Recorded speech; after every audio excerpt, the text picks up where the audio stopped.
G'day, Dave here, the Enlightened Plumber, with today's quote. Although the world is full of suffering, it's full also of overcoming it.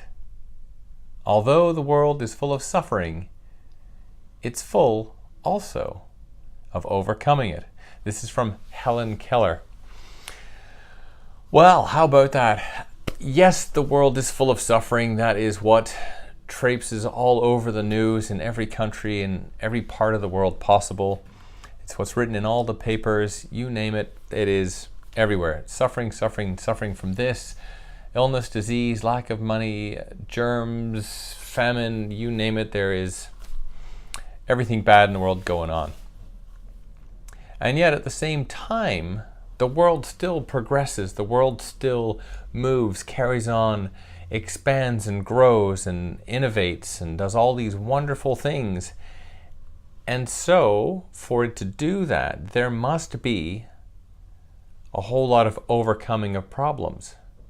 And that's also overcoming lots of suffering. Because if someone is having a problem, they are suffering to a degree.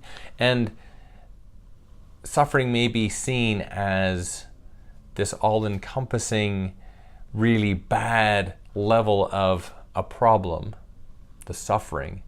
Anytime someone has any problem, whether it's answering a maths question in school, you are suffering. And you are suffering because you do not know the answer. You do not know how to get out of it. You do not know how to progress forward from that spot. But that doesn't mean there aren't others around you who can help you, that leave your suffering. And that goes for health issues, taking drugs, finding some other ways of getting these things. There are ways to get out of suffering.